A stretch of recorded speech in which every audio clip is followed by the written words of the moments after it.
안녕하세요. 9월 23일 수요일 다니엘 프로젝트 세 번째 날 새벽 예배를 하나님께 올려드립니다. 기도하십니다. 예수님, 오늘도 우리의 생명을 기억하시며 믿음으로 하루를 시작하게 하시니 감사합니다. 수고하고 무거운 짐을 주님께 가지고 나아갑니다. 내 무거운 짐을 내가 지지 않게 하시고 주님께 올려드림으로 이 땅에서 우리는 주님의 사명의 짐을 지고 십자가를 지고 갈지언정 죄의 짐으로 고통하지 않게 하시고 상처의 짐으로 아파하지 아니하도록 우리에게 힘 주시옵소서. 오늘도 말씀하시길 소망하며 예수님의 이름으로 기도했습니다. 아멘. 우리 찬양 아바 아버지 아바 아버지 찬양 하나님께 올려드립니다. 아바 아버지 아바 아버지 나를 아시고 바라보시는 아바 아버지 아바 아버지 아바 아버지 나를 도우시고 힘주시는 아버지 한 번 더 아바 아버지 아바 아버지 아바 아버지 나를 아시고 바라보시는 아바 아버지 아바 아버지 아바 아버지 나를 도우시고 힘주시는 아버지 주 내 맘을 치시고 볼 수 없는 상처 만지시네 나를 아시고 나를 위해 하시네 내 영혼 새롭게 세우시네 주는 내 맘을 주는 내 맘을 치시고 볼 수 없는 상처 만지시네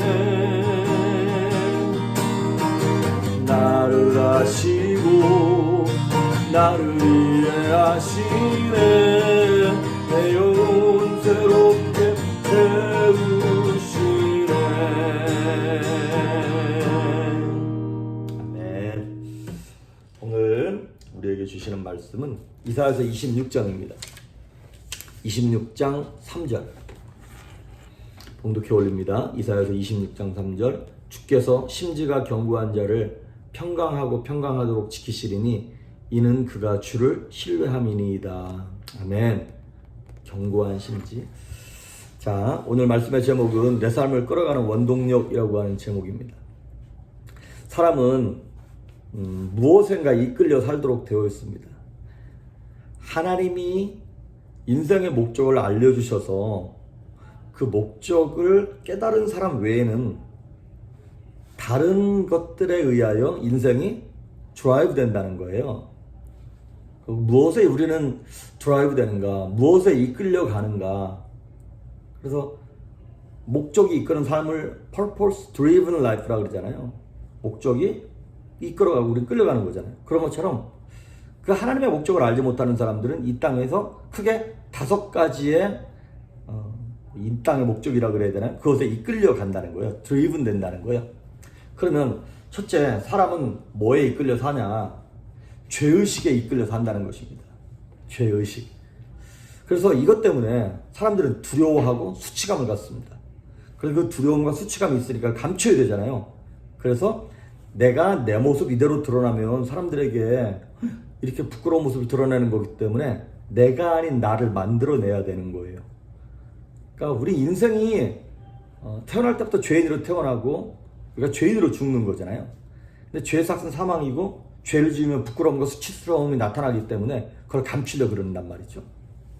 그러더니 그런 사람들은 자신의 과거가 그 죄된 과거, 죄된 모습이 내 미래를 건든단 말이죠. 근데 그거를 막을 수 있는 방법이 없는 거예요. 왜냐하면 인생은 죄에 대해서 해결할 수 있는 해결책이 없습니다.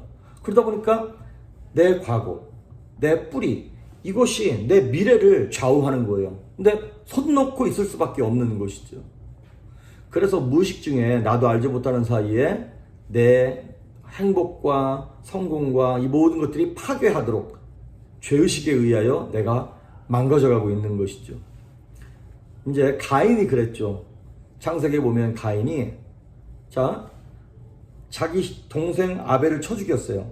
그럼 죄를 졌으니까 그 죄의식이 있으면 하나님께 가지고 나아가. 하나님 이거 어떻게 할까요? 그걸 해결할 생각을 하지 아니하고 그 죄의식 때문에, 그 두려움 때문에 하나님께로부터 도망갑니다. 하나님의 임재로부터 멀어지는 거예요. 죄 지은 사람한테 필요한 것은 도망이 아니라 회개입니다. 그래야지 삽니다. 근데 도망가는 거예요. 우리는 우리의 과거의 산물이나 내 과거에 지었던 죄에 갇혀 살 필요가 없습니다. 그래서 시편 32편 1절에 보면 다윗이 이런 고백을 하는 거예요. 허물의 사함을 받고 그 죄의 가리우심을 받은 자가 복이 있도다. 허물, 내 죄가, 허물이 죄거든요. 그 사함을, 용서함을 받고 죄가 가리워졌어. 그래서 안 보여. 그런 사람이 복되다는 거예요. 우리 인생은 영혼의 죄로, 원죄로 말미암아, 자범죄로 말미암아 자유할 수 없는 그 죄가 이끌어가는 두려움, 죄가 주는 수치스러움에 가리우면서 자유하지 못한 인생을 살아가는 거예요. 그리고 두 번째, 인간은 뭐에 이끌려 살아가는 거냐면 그 원한과 분노의 쓴뿌리에 이끌려 사는 사람들이 있습니다. 내가 어렸을 때 받은 상처, 사실 커서 생각하면 아무것도 아닌 건데 어려서 당한 거기 때문에 너무나 크게 와닿았다는 것이죠. 그래서 그 상처 입은 그것에서 내가 벗어나지를 못하는 것이죠. 그래서 자꾸 내가 옛날 생각을 하면서 상처받고 막 내가 분노했을 때 막 그걸 곱씹으면서 막 내 안에 분노를 어찌할 수 없는 것이죠. 그래서 그 원한과 분노를 어떻게 표출할까 그러다가 두 가지 타입으로 사람들은 표출합니다. 첫째는 속으로 삭히는 거예요. 분노하는데 속으로 분노하는 것이죠. 침묵하면서. 내성적인 사람들이 이렇게 많이 하죠. 그래서 그 사람들이 속병이 생기고 우울증이 생기고 막 어떤 트라우마나 뭐 이런 것들이 생기면서 나중에는 견디다 못하면 자기가 자기를 죽이는 자살에 이르게 되는 것이죠. 반대로 이 원한과 분노를 밖으로 폭발시키는 사람이 있어요. 감정을. 주로 이제 외향적인 사람들이 이렇게 하는 것이죠. 그래서 그 사람이 있는 공동체는 힘들어. 다른 사람을 막 말로 아프게 하고 막 가시처럼 막 찌르는 거예요. 그리고 막 함부로 사람을 대하고 폭력적으로 대하다가 그것이 견딜 수 없을 만큼 아웃 오브 컨트롤 되면 누군가를 죽이는 타살의 현장에 이르게 되는 것이죠. 그러니까 침묵하며 분노를 내면화시키는 사람이나 바깥으로 쏟아붓는 사람이나 둘 다 건전한 건 아니죠. 우리는 그렇게 분노할 때 그 내 분노를 받는 그 대상보다 사실은 나 자신을 더 아프게 합니다. 내 영혼을 더 상처받게 하는 것이죠. 그리고 어렸을 때 나에게 상처 준 사람, 아니면 뭐 나를 힘들게 했던 그 사람들은 내게 막 그 싸가지 없는 말 하고 난 다음에 기억도 못해. 그리고 그 내게 상처 입힌 사람은 다 잊고 살고 있는데 나만 계속 그 과거에 매여가지고 막 분노하면서 이를 갈면서 어떻게 그럴 수 있냐고. 나 자신, 내 영혼을 죽이고 내 행복을 죽이고 내 생긴 내 모습을 죽인다는 것이죠. 여러분, 우리 옛날에 중국 무협지나 무협 영화 이런 거 보면 그 원수 갚는 그런 내용들이 진짜 많잖아요. 내가 어렸을 때 우리 어머니 아버지가 원수의 손에 억울하게 죽어가는 거를 내가 몰래 숨어서 보다가 20년 동안 칼을 산에서 갈면서 원수를 생각하면서 결국 영화 말미쯤 되면 딱 그 원수에게 가서 원수를 죽이죠. 죽였는데 마음이 너무 허탈한 거예요.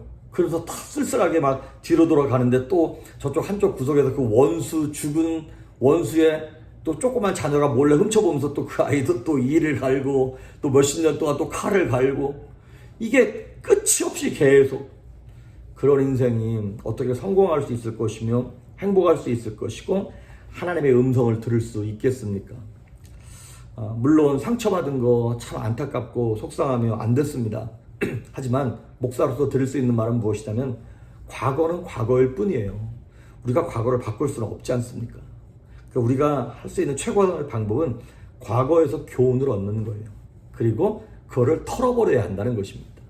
욥기 5장 2절 보니까 분노가 미련한 자를 죽이고 시기가 어리석은 자를 멸하느니라 그랬어요. 분노가 우리를 죽인대요.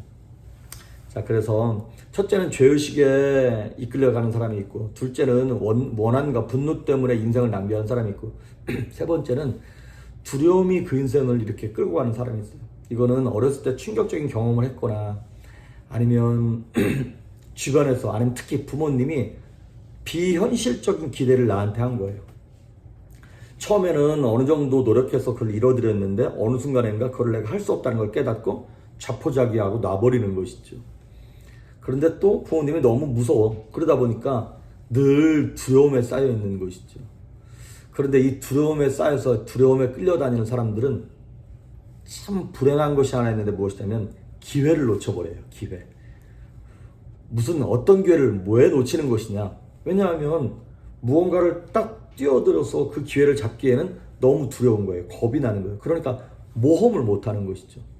늘 안전한 방향으로만 현재의 삶을 유지하려다 보니까 우리 인생이 다이나믹한 복이 얼마나 많습니까? 혹시 식당에 가시면 뭐 10년째 계속 똑같은 메뉴만 드시는 분들 계십니까? 다른 음식을 트라이를 못하는 거예요. 혹시 실패할까봐.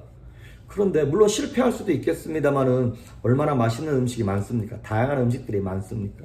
근데 두려움 때문에 못하는 것이죠. 두려움은 우리를 스스로 감옥에 가둬놓는 것입니다.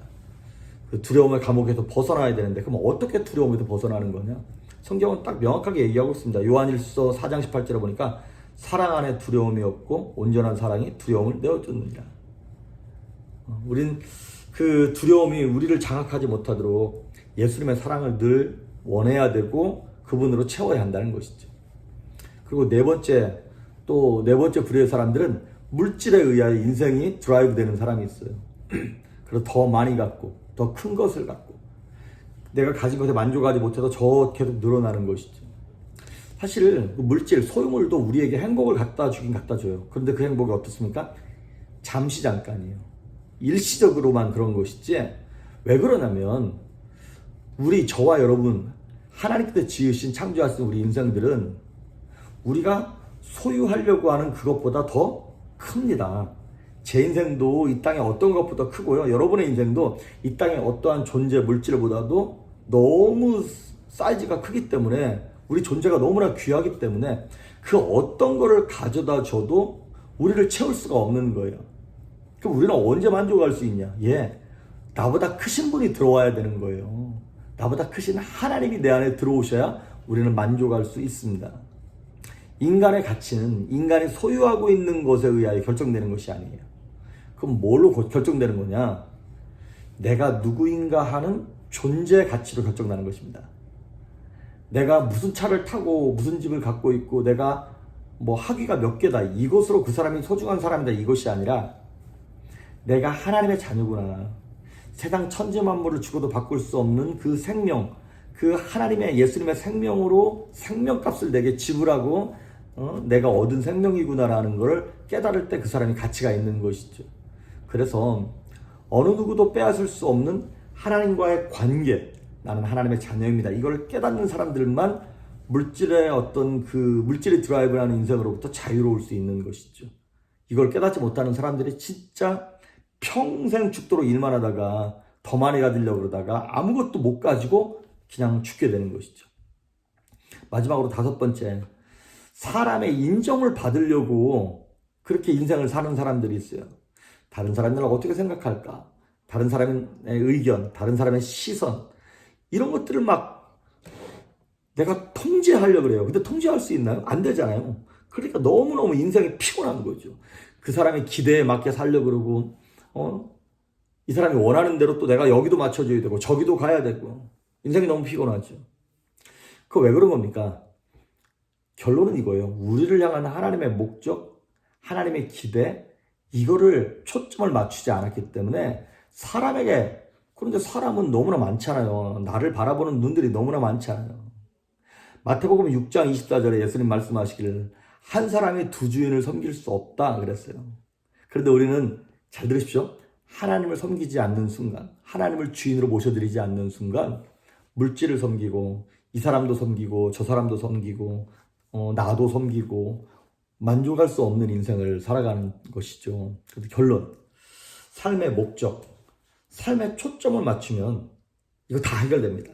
죄의식, 원하는 분노, 두려움, 물질, 사람을 인정받는 것, 우리의 초점이 하나님께 맞춰져 있지 않기 때문에 다른 것에 시선을 빼앗기는 것이죠. 그래서 우리는 우리의 과거의 어떤 일들, 업적, 미래 이런 모든 것이라도 다 거기에 초점을 맞출 것이 아니라 관계에 초점을 맞춰야 되는 것입니다.